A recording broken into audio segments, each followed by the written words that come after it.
بسم اللہ الرحمن الرحیم وَإِلَى مَدْيَنَ أَخَاهُمْ شُعَيْبًا قَالَ يَا قَوْمِ اعْبُدُوا اللَّهَ مَا لَكُم مِّنْ إِلَٰهٍ غَيْرُهُ وَلَا تَنقُصُوا الْمِكْيَالَ وَالْمِيزَانَ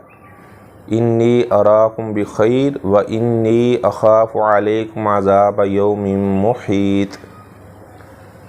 قرآن مجید میں سورہ ہود میں اللہ تبارک و تعالیٰ نے حضرت شعیب علیہ السلام کا قصہ بیان کیا۔ اللہ تعالیٰ فرماتے ہیں ہم نے شعیب علیہ السلام کو مدین والوں کی جانب مبعوث کیا تو شعیب علیہ السلام نے سب سے پہلی جو اپنی قوم کے لوگوں کو دعوت دی وہ اللہ کی توحید کی دعوت تھی۔ فرمانے لگے لوگو اللہ کی عبادت کرو، اللہ کے علاوہ تمہارا کوئی الہ نہیں ہے، اللہ کے علاوہ کوئی مشکل کشا نہیں ہے، اللہ کے علاوہ کوئی حاجت روا نہیں ہے،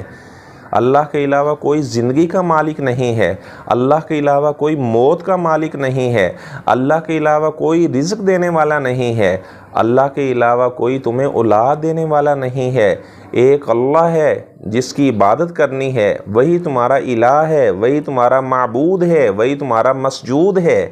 تم نے ہمیشہ اللہ کی ذات کے سامنے سجدہ ریز ہونا ہے، اللہ کے علاوہ کسی کو سجدہ نہیں کرنا۔ تمام انبیاء کی جو بنیادی دعوت تھی وہ توحید کی دعوت تھی۔ انہوں نے توحید کی برکات سے لوگوں کو آگاہ کیا، شرک نحوست کے بارے میں لوگوں کو آگاہ کیا کہ تم نے لوگوں اللہ کی ذات اور صفات میں شرک نہیں کرنا۔ تو شعیب علیہ السلام نے پہلے ان لوگوں کو اللہ کی توحید کی دعوت دی اور اس کے بعد فرمانے لگے لوگوں ماپ تول میں کمی نہ کیا کرو، کرپشن نہ کیا کرو، کسی کا حق نہ مارا کرو۔ ظاہری بات ہے جو بندہ ماپ تول میں کمی کرتا ہے کسی کا وہ حق مار رہا ہے، اور کسی کا حق مارنا یہ کبیرہ گناہ کے اندر شامل ہے۔ اسی لیے آپ صلی اللہ علیہ وسلم نے فرمایا تھا لوگوں دنیا میں جو تمہارے معاملات ہیں دنیا میں ہی حل کروا لو، ایسا نہ ہو کہ قیامت والے دن تم آؤ تو پھر کوئی درم و دینار کام نہ آئے گا، کوئی سفارش کرنے والا تمہاری سفارش بھی نہیں کرے گا اگر تم نے دنیا کے اندر کسی کا حق مارا ہوا۔ بعض لوگ بڑے حاجی نمازی ہوتے ہیں لیکن اپنے بھائیوں کا حق مار کر بیٹھ جاتے ہیں، اپنی سگی بہنوں کا حق مار کر بیٹھ جاتے ہیں۔ تو بات یہ ہے کہ کبھی بھی کسی کا حق نہ مارا جائے۔ تو شعیب علیہ السلام نے انہیں کہا کہ ماپ تول میں کمی کر کے دوسرے لوگوں کا آپ حق نہ مارو۔ جب تم لوگوں سے لیتے ہو تو مال پورا پورا وصول کرتے ہو، جب لوگوں کو ماپ تول کر آپ دیتے ہو چیز تو آپ اس میں کمی کرتے ہو۔ اور فرمانے لگے انی اراکم بخیر، میں تمہیں خیر میں دیکھ رہا ہوں، لیکن کب؟ جب تم ماپ تول میں کمی کرنا چھوڑ دو گے۔ اگر تم ماپ تول میں کمی کرنے میں لگے رہے تو تمہارا سارا جو مال ہے سارے کا سارا تباہ و برباد ہو جائے گا۔ اور ایک دوسرا مفسرین نے اس کا مفہوم یہ بیان کیا، انہوں نے کہا کہ تمہارے پاس تو پہلے اتنا مال ہے، تمہیں یہ چند ٹکوں کی ایسے کرپشن کرنے کی کیا ضرورت ہے؟ پہلے اتنا مال اللہ نے تمہیں دیا ہوا ہے اور اس کے باوجود بھی تم چند پیسوں کی خاطر ایسے اپنے ایمان کا سودا کرتے ہو اور لوگوں کو ماپ تول اپنا اس میں کمی کرتے ہو۔ اور فرمانے لگے لوگوں اگر تم اسی طرح شرک کرنے میں لگے رہے اور معاشرتی جو برائی تم میں پائی جاتی ہے ماپ تول میں کمی کرنے میں لگے رہے تو پھر اللہ کی طرف سے ایسا عذاب آئے گا کہ تمہیں اللہ کے عذاب سے کوئی بھی بچانے والا نہیں ہوگا۔ اللہ تعالیٰ جب کسی کو پکڑتا ہے تو پھر اللہ کی پکڑ سے اس بندے کو کوئی چھڑا نہیں سکتا۔ تو شعیب علیہ السلام نے بھی اپنی قوم کے لوگوں کو اس بات کا درس دیا، اس بات کی انہوں نے واعظ و نصیحت کی اور فرمانے لگے میری قوم کے لوگوں وَيَا قَوْمِ أَوْفُوا الْمِكْيَالَ وَالْمِيزَانَ بِالْقِسْطِ، ماپ تول کو انصاف کے ساتھ جتنا جس کا حق بنتا ہے آپ اتنا اسے آپ دیں۔ پیسے زیادہ وصول کر کے اس کا حق مار لینا، اس کی حق تلفی کرنا یہ بہت بڑا جرم ہے۔ اور فرمانے لگے کہ لوگوں انصاف کے ساتھ ایسے کیا کرو وَلَا تَبْخَسُوا النَّاسَ أَشْيَاءَهُمْ، لوگوں کو ان کا مال کم نہ دو، انصاف کا دامن نہ چھوڑو۔ اگر اس نے آپ کو پیسے پورے دیے ہیں تو آپ اس کا سامان اسے پورا دیں، اس میں کمی نہ کریں، انصاف کا دامن نہ چھوڑیں، عدل کا دامن نہ چھوڑیں۔ آپ صلی اللہ علیہ وسلم کا حکم ہے کہ جو آدمی چیزیں بیچ رہا ہے آپ نے فرمایا کہ جب وہ وزن کر کے دیتا ہے تو اسے چاہیے کہ زِنْهُ وَأَرْجِحْ، آپ نے ایک آدمی کو کہا کہ آپ وزن کریں تو آپ تھوڑا سا جھکا کر بھی دیں، یعنی زیادہ مال دیں، ٹھیک ہے نا؟ تو جب آپ تھوڑا سا زیادہ دے دیں گے تو اللہ کی طرف سے آپ کے مال میں اتنی برکت ہوگی، اللہ اتنا آپ کو رزق عطا فرمائے گا کہ آپ کی ساتھ پشتوں سے وہ رزق نہیں سنبھالا جائے گا۔ لیکن آپ دیکھ لیں ہمارے جو عام جو ریڑھیوں والے ہیں، پھل بیچنے والے ہیں، وہ چند 10 روپے کی خاطر وہ جناب دھوکہ کر رہے ہوتے ہیں، اور بعض وہ ایسے بھی ہیں جو جس چیز کے اندر انہوں نے اس کا وزن جو ہے مائنس کرنا ہوتا ہے اس کو بھی ساتھ ہی انہوں نے شامل کیا ہوتا ہے، اور اس کا وزن بھی ساتھ ہی انکلوڈ ہوتا ہے، اور ایسے لوگوں کو پھل وغیرہ وہ بیچ رہے ہوتے ہیں۔ تو شعیب علیہ السلام نے بھی اپنی قوم کے لوگوں کو یہی بات کہی کہ آپ اس طرح کا معاملہ نہ کرو، بقیت اللہ خیر لکم ان کنتم مومنین، جو اللہ نے تمہیں مال دیا ہوا ہے اسی پر قناعت کرو، اللہ کا شکریہ ادا کرو۔ وما انا علیکم بحفیظ، فرمانے لگے کہ میں تمہارے اوپر کوئی نگران نہیں مقرر ہوں کہ ہر وقت میں نے تمہارے ساتھ رہنا ہے، میں نے تمہیں دیکھنا ہے، میرا کام تو تم کو سمجھانا ہے۔ اب تمہارا حق یہ بنتا ہے کہ تم اللہ کی توحید، اس کو بھی اپنا اللہ کی توحید کا دامن بھی تھام لو، اور جو معاشرتی برائیاں تمہیں پائی جاتی ہیں، تم ماب تول میں کمی کرتے ہو، زمین میں فساد کرتے ہو، ڈاکے ڈالتے ہو، چوریاں کرتے ہو، یہ جو تمہارے اندر معاشرتی برائیاں اسے بھی چھوڑ دو۔ اگر آپ ان برائیوں کو نہ چھوڑو گے تو پھر اللہ کے عذاب کا انتظار کرو۔ تو بجائے اس کے کہ وہ حضرت شعیب علیہ السلام کی بات کو مان لیتے، وہ آگے سے کہنے لگے قالوا یا شعیب اصلاتک تأمرک ان نترک ما یعبد آباؤنا او ان نفعل فی اموالنا ما نشاء انک لانت الحلیم الرشید۔ کہنے لگے کہ اے کیا آپ کی نمازیں آپ کو یہ حکم دیتی ہیں کہ آپ ہمیں منع کرتے ہیں کہ جن کی ہمارے آباء و اجداد عبادت کرتے رہے ہیں تو ہم ان کی عبادت چھوڑ دیں؟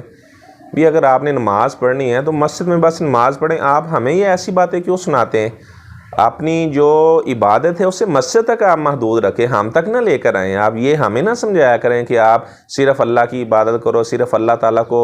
داتا مانو، اللہ تعالیٰ کو حاجت روا مشکل کشا مانو، اللہ کے علاوہ کسی اور کو سجدہ نہ کرو۔ آپ ہمیں یہ باتیں نہ بتایا کرو۔ آپ نے نمازیں پڑھنی، آپ نماز پڑھیں، ہم آپ کو نماز پڑھنے سے منع نہیں کرتے۔ البتہ یہ جو آپ کہتے ہیں ماب تول میں کمی نہ کرو، زمین میں فساد نہ کرو، ڈاکے نہ ڈالو، چوری نہ کرو، ایسی باتیں آپ ہمیں نہ سمجھایا کریں۔ وہ شعیب علیہ السلام کو بجائے اس کے کہ ان کی بات کو مان لیتے، وہ آگے سے شعیب علیہ السلام کو یہ باتیں آگے سے کہنے لگے کہ آپ کی نماز پڑھنے کا ان کاموں سے روکنے کے کیا تعلق ہے؟ آپ ہمیں کس بیس پر منع کر رہے ہیں؟ بھی ٹھیک ہے آپ نماز پڑھتے ہیں، آپ کہتے ہیں میں اللہ کا نبی ہوں، تو ٹھیک ہے اپنی عبادت کریں، تو ہمیں تو آپ منع نہ کریں۔ جو ہم کرتے ہیں ہم آزاد پیدا ہوئے ہیں، ٹھیک ہے جیسے مرضی کرنا چاہیں، تو آپ کون ہوتے ہیں ہمارے اوپر پابندی لگانے والے؟ وہ آگے سے شعیب علیہ السلام کی باتوں کا مذاق اڑاتے۔ آگے سے شعیب علیہ السلام کہتے کہ آپ تو ہمیں بڑے سمجھدار لگتے تھے۔ یعنی کیا مطلب ہے کہ اگر جب تک آپ ہمیں برائی سے منع نہیں کرتے تو آپ سمجھدار ہیں، جب آپ برائی سے منع کرنے لگے تو گویا کہ وہ پھر کہتے نہیں اب تو آپ کی ساری سمجھداری ختم ہو گئی ہے۔ کیسی ان کی منطق اور فلسفہ تھا۔ جب وہ برائی سے منع کر رہے ہیں تو کہتے ہیں جی اب آپ میں تو کوئی دنائی اور عقل مندی نہیں ہے، اور جب یعنی وہ سمجھتے تھے شعیب علیہ السلام ہمیں منع نہ کریں گے، کہتے جی آپ بڑے اچھے ہیں، یعنی آپ ہمیں منع نہیں کرتے، آپ بہت اچھے ہیں۔ لیکن جب انہوں نے واضح نصیحت کیا تو پھر ان کے مخالف ہو گئے، کہنے لگے کہ آپ میں تو دنائی نام کی چیز نہیں ہے، اس طرح کی باتیں کرنے لگے۔ تو وہ فرمانے لگے میری قوم کے لوگوں تم مجھے خبر دو اس بات کی، ارأیتم ان کنت علی بینۃ من ربی وآتانی منہ رحمہ، اللہ تعالیٰ نے مجھے نبی بنایا ہے، میرے پاس اس کی دلیل بھی موجود ہے، اور اللہ تعالیٰ نے یہ نبوت والی رحمت کی ہے میرے اوپر، اور بات یہ ہے کہ اللہ نے مجھے ورازقنی منہ رزقا حسنا، اللہ نے مجھے وافر رزق سے بھی نوازا ہوا ہے، ان اريد الا الاصلاح ما استطعت، کہ میں تو تمہاری اصلاح کا ارادہ رکھتا ہوں، گویا کہ میں تو تمہاری خیر خواہی کرنے والا ہوں، اور یہ جو میں تمہاری خیر خواہی کر رہا ہوں یہ میں اپنی طرف سے نہیں کر رہا، یہ اللہ مجھے توفیق دے رہا ہے تو میں آپ کی خیر خواہی کر رہا ہوں۔ اور یہ نہ ہو کہ تم میری مخالفت کرتے رہو تو پھر جیسے حضرت نوح علیہ السلام کی قوم پر اللہ کا عذاب آیا، حضرت ہود علیہ السلام کی قوم پر، صالح علیہ السلام کی قوم پر اللہ کا عذاب آیا، تو تمہارے اوپر بھی اس طرح کا عذاب نہ آ جائے۔ وما قوم لوط منکم ببعید، اور حضرت لوط علیہ السلام کی بستی تو تمہارے پاس، یعنی جغرافیے کے لحاظ سے حضرت لوط علیہ السلام کی بستی اور مدین یہ پاس پاس سے بالکل، تو انہوں نے کہا کہ آپ جا کر مشاہدہ کر لیں، لوط علیہ السلام کی بستی تو تم سے دور نہیں ہے، آپ دیکھ لیں کس طرح اللہ تعالیٰ کو ان پر عذاب آیا۔ تو شعیب علیہ السلام یہ ساری باتیں انہیں سمجھاتے رہے اور فرمانے لگے لوگو ابھی بھی وقت ہے تمہارے پاس، یا قوم استغفروا، اے میری قوم کے لوگو اللہ سے بخشش مانگ لو، اللہ سے توبہ کر لو، ان ربی رحیم ودود، اللہ تعالیٰ بہت زیادہ محبت کرنے والا ہے اور اللہ تعالیٰ بہت زیادہ شفقت کرنے والا ہے، اللہ تعالیٰ کی رحمت ہی بڑی وسیع ہے، اللہ کے عرش پر لکھا ہوا ہے کہ اللہ تعالیٰ کی رحمت اللہ کے غضب پر غالب ہے، تو اللہ تعالیٰ بہت زیادہ محبت کرنے والا ہے۔ ابھی بھی اگر تم اللہ کے دربار میں جھک جاؤ گے، اللہ سے عہد کر لو یا اللہ دوبارہ کبھی بھی تیری ذات اور صفات میں شرک نہیں کریں گے، اللہ تعالیٰ تجھے معاف کر دے گا۔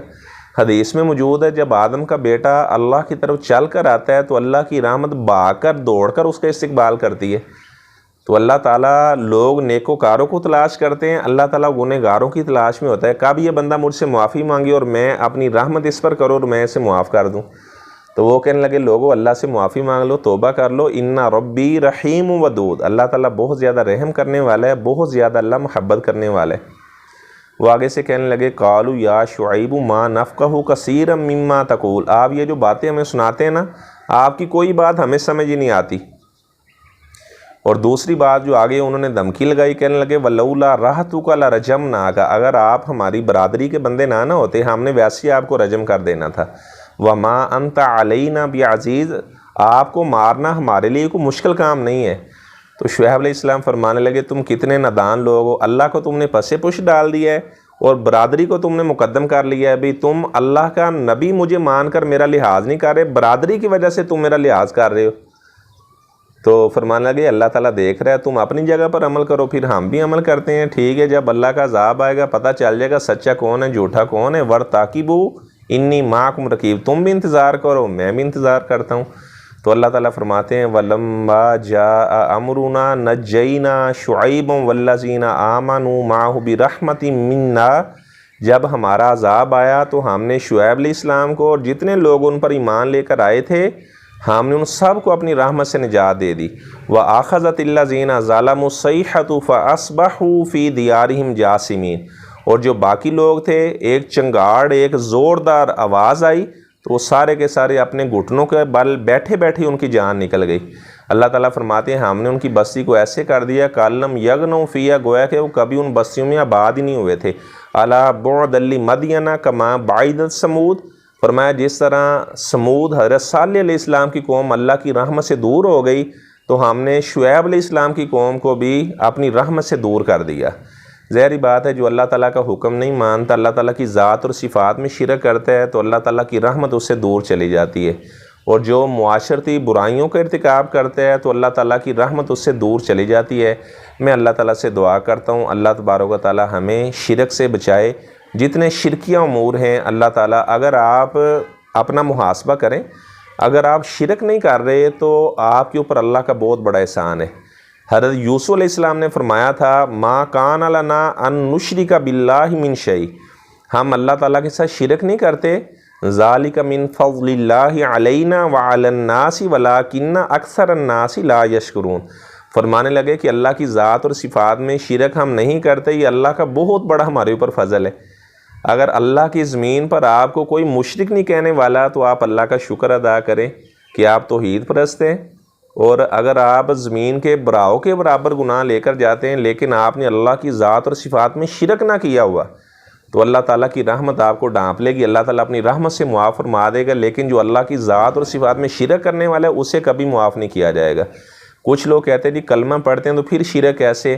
تو سورہ یوسف کی 106 نمبر آیت کا مطالعہ کریں، اللہ تعالیٰ فرماتے ہیں وَمَا يُؤْمِنُ أَكْثَرُهُمْ بِاللَّهِ إِلَّا وَهُمْ مُشْرِكُونَ، اکثر لوگ اللہ پر ایمان بھی لے کر آتے ہیں اس کے باوجود وہ شرک بھی کرتے ہیں۔ اور کچھ لوگ کہتے ہیں جی امت محمدیہ شرک نہیں کر سکتی، اور جب آپ جنازہ پڑھنے کے لیے جاتے ہیں تو مولانا صاحب کیا اعلان کرتے ہیں، آپ صلی اللہ علیہ وسلم نے فرمایا کہ جو مسلمان فوت ہو گیا اس کے جنازے پر 40 ایسے بندے آ گئے جو اللہ کی ذات صفات میں شرک نہ کرتے ہوئے، تو اللہ تعالیٰ ان کی سفارش کو قبول کر کے میت کو معاف کر دیتے ہیں۔ تو ظاہری بات ہے جو جنازہ پڑھنے کے لیے گئے ہیں وہ مسلمان جائیں گے، کافر تھوڑے جائیں گے، اور فرمایا کہ ایسے بندے 40 بندے جنازہ پڑھ لیں جو شرک نہ کرتے ہوں، تو پتہ چلا کہ امت محمدیہ بھی شرک کر سکتی ہے۔ اللہ تبارک و تعالیٰ ہمیں ہمیشہ توحید کے اوپر کاربند رہنے کی اور توحید کے اوپر ہی اللہ تعالیٰ ہمیں زندہ رکھے، توحید کے اوپر ہی اللہ تعالیٰ ہمارا خاتمہ کرے۔ وآخر دعوانا ان الحمد للہ رب العالمین۔